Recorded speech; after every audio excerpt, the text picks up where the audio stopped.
The morning had started like a fairy tale. Sophia Chen stood in front of the floor-length mirror in the bridal suite of St. Patrick's Cathedral, her heart fluttering with excitement. Her best friend Lisa was carefully adjusting the delicate lace veil, while her mother dabbed away happy tears with a silk handkerchief. "You look just like a princess," whispered her younger sister Emmy, who was carefully arranging the train of the custom-designed wedding dress. The dress itself was a masterpiece that had made headlines in the fashion magazines, a $50,000 creation with hand-stitched pearls and crystals that sparkled with every movement. Sophia took a deep breath, trying to calm her racing heart. In just an hour, she would be Mrs. Harrison, wife to one of New York's most eligible bachelors. She and James had met 2 years ago at a charity gala where she was volunteering as a pediatric nurse. Despite their different worlds, he was a tech mogul running a billion-dollar company while she worked long hours caring for sick children. They had connected instantly over their shared love of old movies and terrible dad jokes. The wedding planner knocked on the door, clipboard in hand. 15 minutes, everyone. The guests are all seated. 300 of New York's elite had gathered to witness what the society pages were calling the wedding of the year. Sophia's small-town family had felt overwhelmed at first by the scale of it all, but James had insisted on a grand celebration. That's when the first text came in. Sophia's phone buzzed on the vintage vanity table. She reached for it, expecting a sweet message from James. Instead, her blood ran cold as she read the words on the screen. "I can't do this. I'm sorry." "He's joking, right?" Lisa said, watching Sophia's face turn pale. But deep down, they both knew James didn't joke about serious matters. The next few minutes passed in a blur of frantic calls and messages. None went through. James's best man rushed in, looking flustered, confirming their worst fears. James was gone. He'd left the church an hour ago, saying he needed air. His car was missing from the parking lot. Sophia sat down heavily on a nearby chair, her elaborate dress crinkling around her. The room started spinning as reality sank in. Their 2 years together, the countless promises, the dreams they'd shared, all of it was crumbling around her like a stand castle hit by a wave. "We have to tell the guests," the wedding planner said softly, her professional demeanor cracking with sympathy. Sophia's mother moved to cancel everything, but Sophia stood up shakily. "No," she said, her voice surprisingly steady. "I'll do it." What followed was the longest walk of Sophia's life. Down the aisle she'd imagined walking as a bride, past the flowers that cost more than her yearly salary, past the confused faces of guests who'd flown in from around the world. Her footsteps echoed in the sudden silence that fell over the cathedral. Standing at the altar where she should have been exchanging vows, Sophia faced the crowd. The string quartet stopped playing mid-song. Sunlight streamed through the stained glass windows, creating colorful patterns on her dress, the same dress she'd spent months choosing with a man who'd just shown her that fairy tales don't exist. "I'm sorry," she said, her voice carrying clearly through the hushed church, "but there won't be a wedding today." She managed to keep her composure, even as she heard the gasps and whispers start. A photographer's camera clicked rapidly, and she knew tomorrow's headlines would be very different from the ones they'd planned. As she walked back down the aisle, head held high despite the tears threatening to fall, Sophia didn't know that this moment of humiliation would be just the beginning. She couldn't have known that in her body, 4 tiny lives had already started forming, lives that would change everything. She only knew that in this moment she had to keep walking, 1 foot in front of the other, away from the dream that had just shattered into a million pieces. Outside the cathedral, the ordinaire hit her face, and for the first time since reading that text, Sophia allowed herself to really breathe. A crowd of guests followed her out, their voices a mix of concern and gossip. Her sister Emmy rushed to shield her from the paparazzi who were already gathering, sensing a story much juicier than the society wedding they'd come to cover. In that moment, standing on the church steps in her designer wedding dress with nowhere to go, Sophia made a promise to herself. Whatever came next, she would face it on her own terms. She just didn't know yet how big that promise would turn out to be. 2 weeks after the wedding disaster, Sophia sat on the cold tile floor of her bathroom, staring at the 3rd pregnancy test she'd taken that morning. All 3 showed the same result: positive. Her hands trembled as she tried to process what this meant. The timing couldn't have been worse, yet somehow it felt like life had a plan she couldn't quite understand yet. She'd spent the past 14 days trying to piece her life back together. The media frenzy had been brutal. Pictures of her walking out of the church alone had been splashed across every tabloid in New York. Her phone had blown up with messages from well-meaning friends and nosy acquaintances, all wanting to know what had happened. She'd deleted her social media accounts and thrown herself into work at the pediatric ward, finding comfort in the simple act of caring for others. The morning sickness had started subtly. At first, she blamed it on stress and lack of sleep, but when the smell of her favorite coffee suddenly made her stomach turn, she knew. Deep down, she'd known even before buying those tests. "You look pale," said Dr. Rita, her colleague at the hospital, during their shared lunch break. "Maybe you should get checked out." That afternoon, Sophia found herself in an examination room, trying to keep her composure as the ultrasound technician moved the wand across her belly. The technician's eyes widened, and she called in Dr. Thompson, the senior gynecologist. "Ms. Chen," Dr. Thompson said, adjusting her glasses as she studied the screen. "I'm seeing multiple gestational sacs here." She pointed to the screen, her finger moving from one dark circle to another. 1, 2, 3, and yes, there's a fourth. Sophia's world tilted on its axis. 4, she whispered, her voice barely audible. "Quadruplets," Dr. Thompson confirmed gently, all showing strong early development. The room felt too small suddenly. 4 babies. 4 tiny lives growing inside her. 4 little pieces of her and him. The thought of James hit her like a physical blow. She hadn't allowed herself to think about him much since that day, but now his absence felt more significant than ever. Back home that evening, Sophia sat at her small kitchen table, surrounded by the prenatal vitamins and information packets Dr. Thompson had given her. The setting sun cast long shadows across her apartment, the same apartment she'd been planning to move out of after the wedding. Now it would need to accommodate not just her, but 4 babies. Her phone sat heavy in her hand as she debated whether to call James. As a nurse, she knew the risks associated with multiple pregnancies. As a woman who'd been abandoned at the altar, she knew the risks of letting him back into her life. The choice weighed on her. Did he deserve to know? Would he even care? Or would this news just give him another chance to walk away? Lisa came over that night, bringing ice cream and a shoulder to cry on. "Whatever you decide," she said, squeezing Sophia's hand, "I'm here for you. We all are." Sophia looked around her modest apartment, mentally calculating the changes she'd need to make. Her nurse's salary was decent, but raising 4 babies alone would be more than challenging. Yet something inside her had already decided. These babies were hers, and she would find a way. "I'm not telling him," she finally said, her voice stronger than she felt. "He gave up his right to know when he walked away without even a real goodbye." The next few days were a whirlwind of doctor's appointments and research. Each ultrasound showed 4 strong heartbeats, 4 tiny bodies developing right on schedule. Dr. Thompson referred her to a specialist in multiple pregnancies, warning her about the need for extra care and monitoring. At work, Sophia began preparing for the changes ahead. She couldn't hide her pregnancy for long. Carrying quadruplets meant she'd show earlier than most. Her supervisor, understanding and supportive, helped her plan for modified duties as her pregnancy progressed. One morning, as she helped a young patient build a tower of blocks, Sophia caught her reflection in the window. Her hand rested protectively over her still flat stomach, and for the first time since seeing those positive tests, she smiled. Yes, this would be hard. Yes, she was scared. But these babies were a gift, unexpected and complicated, but a gift nonetheless.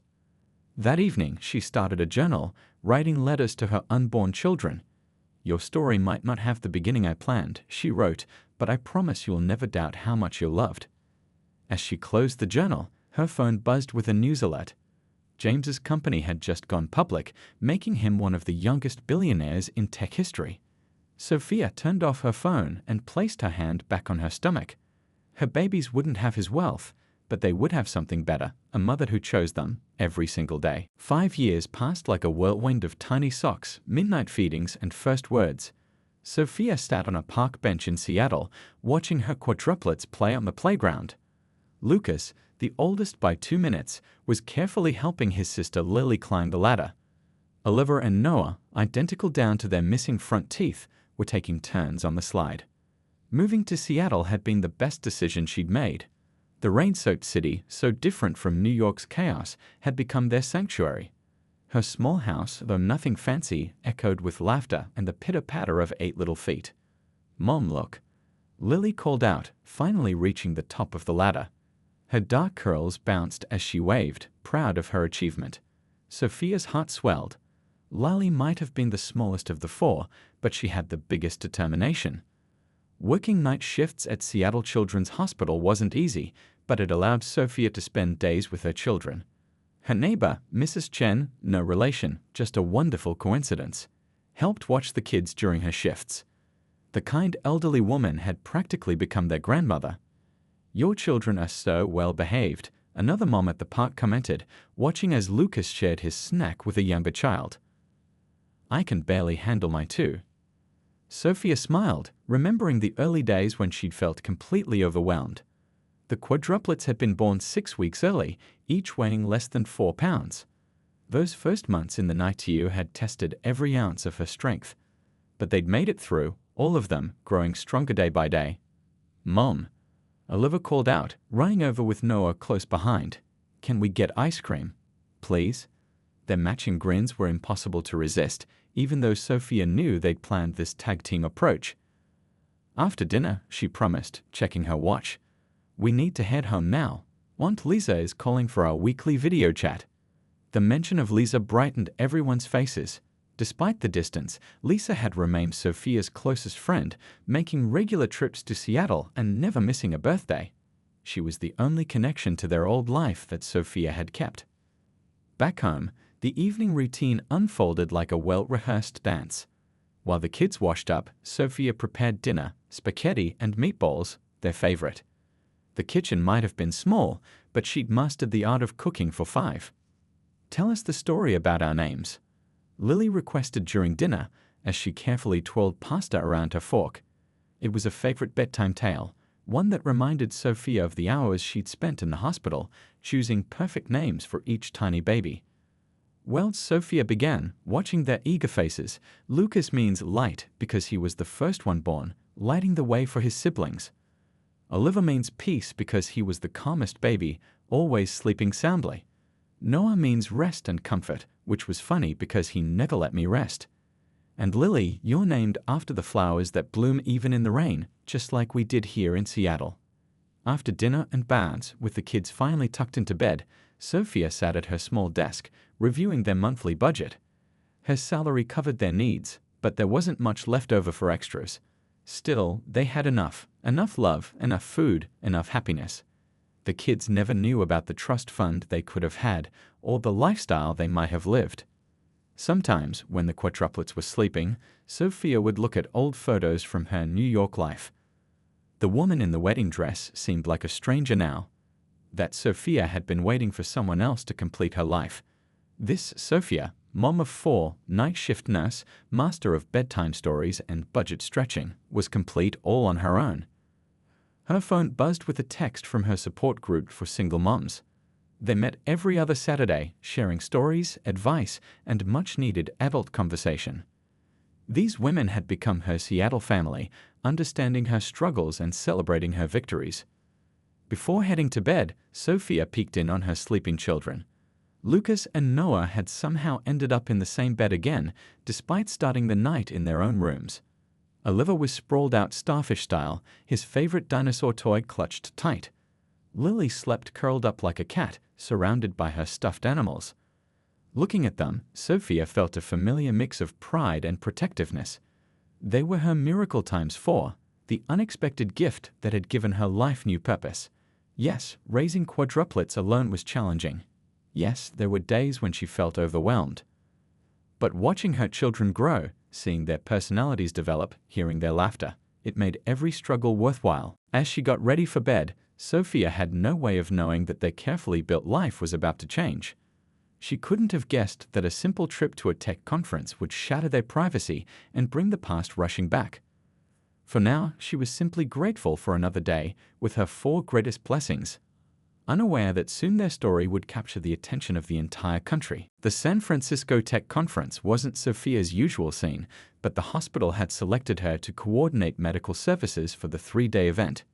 She'd brought the quadruplets along, turning it into a mini vacation. None of them had ever seen the Golden Gate Bridge, and their excitement was contagious. "Mom, can we ride the cable car again?"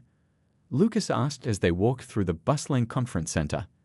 At 7 years old, he'd appointed himself the family's official trip planner, carefully marking every attraction he wanted to visit on a wrinkled tourist map. After lunch, Sophia promised, adjusting Lily's backpack. "Right now, I need to check on the first aid station." The kids were used to accompanying her on work duties, always finding ways to entertain themselves. The conference center buzzed with energy. Tech companies from around the world showcased their latest innovations. Oliver and Noah were fascinated by a robot that could solve Rubik's cubes, while Lily sketched the colorful company logos in her notebook. "Your children are adorable," said the woman running the first aid station. "Are they all the same age?" Sophia nodded, used to the question. "Quadruplets. They just turned 7. A small crowd had gathered nearby, watching a demonstration of new virtual reality gaming equipment. The presenter's voice carried across the hall, and something about it made Sophia freeze. It was a voice she hadn't heard in 8 years, but one she'd never forget. "That's the CEO of Tech Future," someone whispered excitedly. "James Harrison himself." Sophia quickly gathered her children, steering them toward the lunch area. But before they could leave, a young woman with a press badge stopped them, her eyes wide with recognition. "Oh my goodness, your kids look just like..." She pulled out her phone, glancing between the children and something on her screen. Without warning, she snapped a photo. "Please delete that," Sophia said firmly, but it was too late. The woman had already hurried away, typing frantically on her phone. By the time they reached the food court, Sophia's own phone was buzzing constantly. Lisa's name flashed on the screen with an urgent message: "Check social media now." The photo is everywhere. The image had gone viral within hours. Side-by-side comparisons flooded the internet, the quadruplets next to old photos of James Harrison. The resemblance was undeniable. Their dark eyes, the distinctive shape of their noses, even the way Lucas furrowed his brow in concentration, it was like looking at miniature versions of their father. "Mom, why are people taking our picture?" Lily asked as they hurried back to their hotel. More photographers had appeared, following them at a distance. Sophia's hands shook as she called Mrs. Chen back in Seattle. "We're coming home early," she said, already packing their bags. "Can you get the house ready?" But leaving didn't stop the story from spreading. By evening, every major news outlet had picked up the tale. Tech billionaires' secret quadruplets. Harrison hair mystery. Abandoned bride's hidden truth. In their hotel room, Sophia tried to shield the children from the chaos. They ordered pizza and watched cartoons, making a fort out of hotel blankets. But outside, reporters gathered in the lobby, all hungry for the story of the decade. "Why do they keep saying that man's name?" Noah asked, his usual confidence wavering. "Is he important?" Sophia gathered all 4 children close, knowing their peaceful life had just changed forever. How could she explain? These precious, innocent faces looking up at her, they deserved the truth, but they also deserved protection. "Remember how I told you that families come in all different shapes?" She began carefully. "Some kids have 2 parents, some have 1, some have grandparents raising them." "Like Tommy from my class," Oliver interrupted. "He lives with his grandma." "Right," Sophia nodded. "Well, that man they're talking about, he's your father." "But he hasn't been part of our family." The room fell silent. Lucas, always the most thoughtful, spoke first. "Did he not want us?" Sophia's heart broke at the question. "He didn't know about you," she said honestly. "I made a choice to raise you by myself." "Are we going to meet him now?" Lily asked, clutching her favorite stuffed rabbit.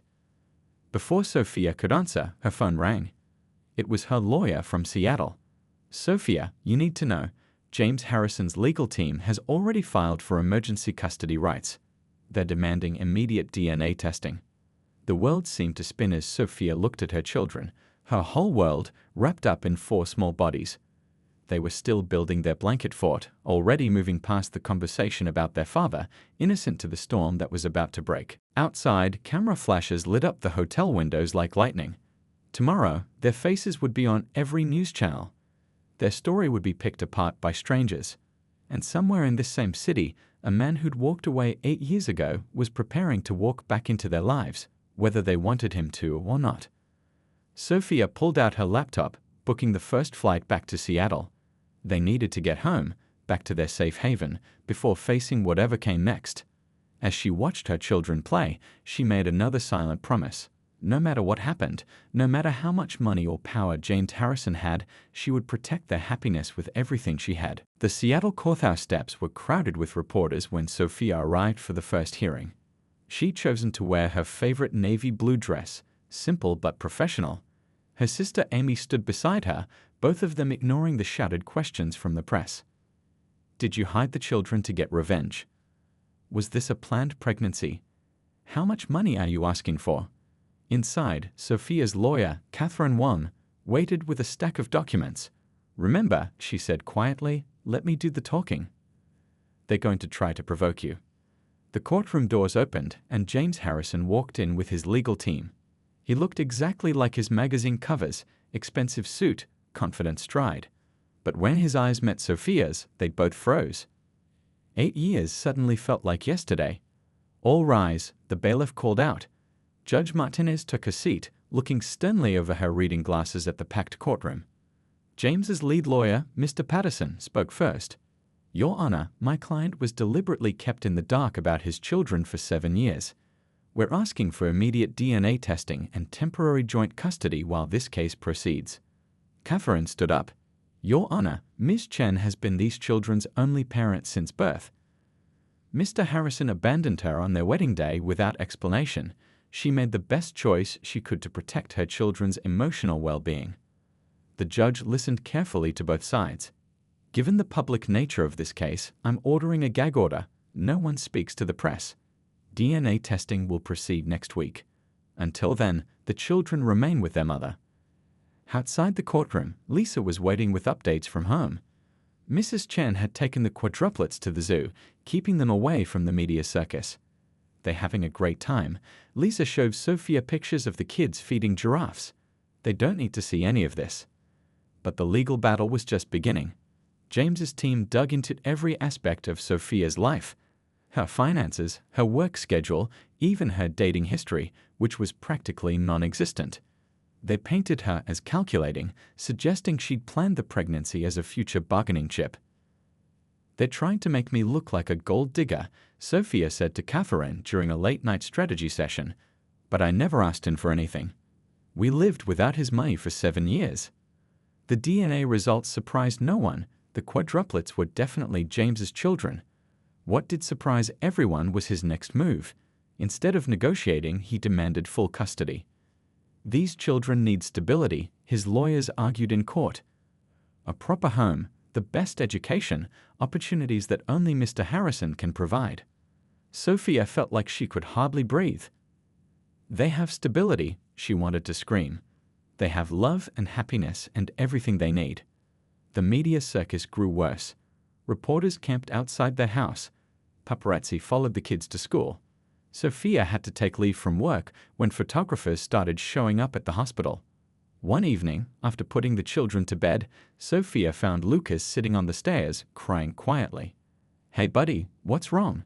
She sat beside him, pulling him close. Tommy at school said we're going to be rich now. Lucas wiped his eyes. But I don't want to be rich, I just want to stay here with you and everyone.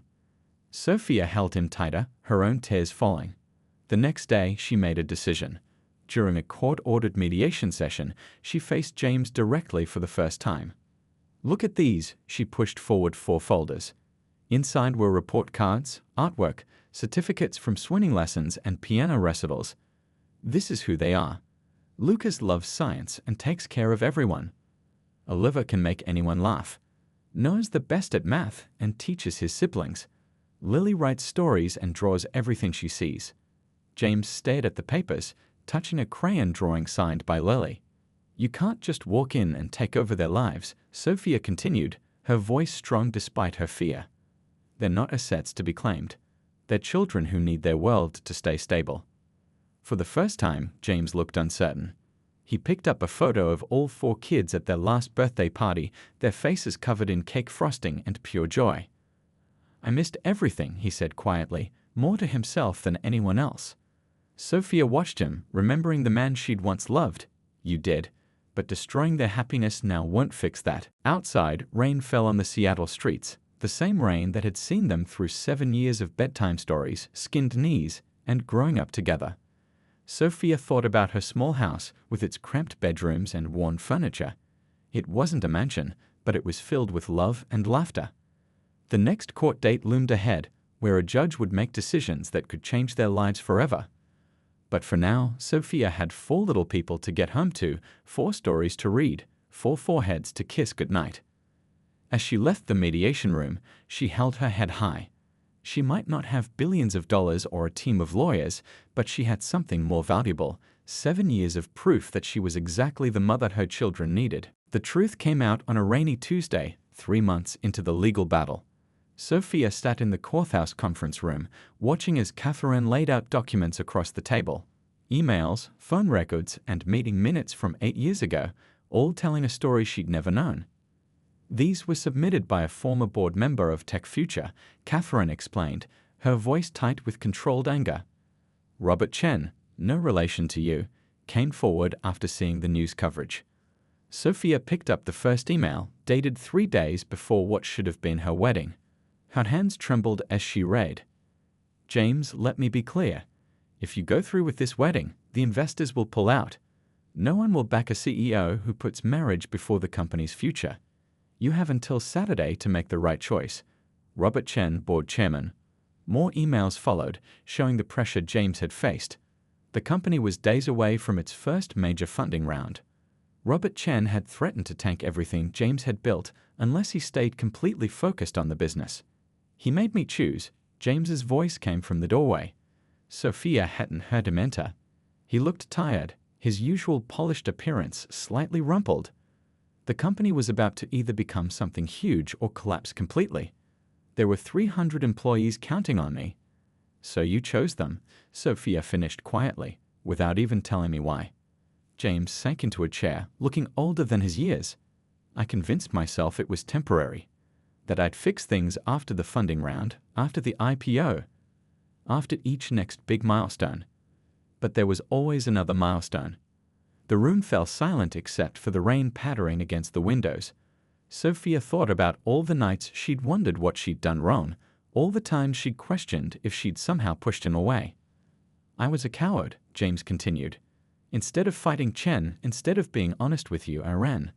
By the time I realized what I'd really lost, I thought it was too late to fix things. Catherine spread out more documents, proof that Robert Chen had orchestrated similar situations with other companies, using pressure tactics to maintain control. He'd recently been forced to resign from several board positions after his methods came to light. Chen's going to face his own legal troubles, Catherine said, but right now we need to focus on the children. As if on cue, Sophia's phone buzzed with a text from Mrs. Chen. The kids had just finished their homework and wanted to know if they could have pizza for dinner. Such a normal, everyday question in the middle of this life-changing moment. They're amazing, James said softly, looking at the phone screen Sophia had unconsciously turned toward him. I watched them from a distance at the tech conference, you know, before anyone realized who they were. The way they look out for each other, how happy they are. Sophia remembered that day, how normal everything had felt before their world turned upside down. They've always had each other. And they've always had enough love. I thought giving them my name and my money would make up for everything, James admitted. But seeing those folders you showed me, seeing their lives, you've given them something worth more than anything I could offer. Catherine cleared her throat. So, should we discuss a revised custody agreement? One that puts the children's stability first. Over the next few hours they talked, really talked, for the first time in 8 years. James explained how success had felt hollow without anyone to share it with. Sophia shared stories about the kids' first steps, first words, all the moments he'd missed. Lucas started walking first, she told him. But he wouldn't go far until his siblings could follow. Even then, he was looking out for them. As the afternoon wore on, they began to sketch out a new plan. No more custody battle. No more attempts to uproot the children's lives. Instead, a gentle introduction, supervised visits, a chance for James to earn a place in their world rather than demanding one. They need to get to know you slowly, Sophia explained. They're happy, well-adjusted kids. We can't just throw their lives into chaos. James nodded, understanding finally showing in his eyes. I want to do this right, even if it takes years. I've already missed so much time by making the wrong choice once. As they prepared to leave, Robert Chen's threatening emails still scattered across the table. James turned to Sophia. I know it doesn't fix anything, but I'm sorry. Not just for leaving, but for trying to force my way back in through the courts. You've been their rock for 7 years. They need that to continue. Sophia gathered her things, feeling lighter somehow. The truth hadn't erased the past, but it had cleared away the shadows of self-doubt she'd carried for so long. She hadn't been abandoned because of anything she'd done. It had been about money, power, and one man's choice to give in to pressure rather than fight for what mattered. Outside, the rain had stopped. Sophia checked her phone. The kids were helping Mrs. Chen make a blanket fort while they waited for pizza. Their world was still full of simple joys and everyday magic. Now maybe there was room for that world to carefully grow, one small step at a time. 1 year had passed since the truth came out. Sophia sat on her front porch, watching the kids play in their backyard, the new backyard of their new house. Not a mansion, but a comfortable home with enough room for everyone to grow. James had insisted on buying it for them, not as a way to show off his wealth, but as a practical solution to their growing needs. Mom, watch this. Oliver called out, performing a cartwheel while Noah kept score for their impromptu gymnastics competition. Lily sat under the big oak tree, reading a book, while Lucas worked on his science project nearby. The past year had brought changes, but they'd taken things slowly, just as planned. James's first official meeting with the children had been at their favorite park. They'd played together, awkward at first, then gradually warming up as James showed them how to build the best paper airplanes they'd ever seen. You're good at this, Lily had said, watching her plane soar higher than the others. It was the first genuine smile she'd given him. Now Sophia checked her watch. James would be arriving soon for their regular Sunday dinner, a tradition they'd started 6 months ago. The kids had grown comfortable with these visits, looking forward to their father's stories and the way he always remembered every detail they told him about school or their hobbies. The doorbell rang and Lucas ran to answer it. Dad's here, he called out. The word Dad had come naturally, without pressure, when the children felt ready to use it. James entered carrying his usual Sunday contribution, dessert from the local bakery and a folder full of new paper airplane designs. His tie was loose, his corporate polish relaxed in this family setting. I brought those science magazines you asked for, he told Lucas, pulling them from his briefcase. And Lily, I found that book series you mentioned. In the kitchen, Sophia prepared dinner while the kids showed James their latest achievements. Oliver's art project had won first place at school. Noah had mastered a difficult piano piece. Lily had written a story that her teacher wanted to submit to a young writers' competition. They're thriving, James said quietly to Sophia as he helped her set the table. You did such an amazing job with them. We're all doing better now, Sophia admitted. The bitterness of the past had gradually faded, replaced by a new kind of peace. They weren't a conventional family, but they'd found their own way to make things work. During dinner, the conversation flowed easily. The kids talked about their upcoming school play, while James shared funny stories about his own school days. Sophia watched them all, remembering how worried she'd been about letting James into their lives again. Can we have our science club meeting after dinner? Lucas asked. It was their special thing. James would bring simple experiments or coding projects to share with all 4 kids. Last week, they'd built a small robot together. First, help clear the table, Sophia reminded them, smiling as all 4 children jumped up to help without complaint. Their manners were impeccable, something James had noticed and praised during his first few visits. Later, while the kids were absorbed in their science activity, Sophia and James sat on the porch drinking coffee. The evening air was cool, carrying the scent of approaching autumn. Thank you, James said suddenly, for giving me a chance to know them, for not letting my mistake 8 years ago be permanent. Sophia watched through the window as Lily successfully completed the experiment, her siblings cheering her on. They deserved to know where they came from, and you've proven you're willing to put them first now. The custody battle felt like a distant memory. Instead of fighting in court, they'd focused on building something new, a co-parenting relationship based on mutual respect and their children's happiness. James had even stepped back from some of his company duties, delegating more to his team so he could be present for important moments in the kids' lives. He'd attended Oliver's art show, Noah's piano recital, and all their school events, always careful to coordinate with Sophia and respect her role as their primary parent. Next weekend is the science fair, Sophia reminded him. Lucas is nervous about his presentation. I'll be there, James promised. He'd learned to keep his promises this time around. The children had taught him that some things were more valuable than any business deal. As the evening wound down, the kids hugged their father goodbye, already looking forward to next Sunday. Their world had expanded to include him, but it hadn't been disrupted as Sophia had initially feared. After James left, during their bedtime routine, Lily asked, "Mom, are you happy now?" Sophia paused in the middle of braiding her daughter's hair. "I'd always been happy with you four," she said honestly. "But yes, unhappy with how things are now too." Later that night, Sophia sat in her quiet house, looking at a family photo from the kids' recent birthday party.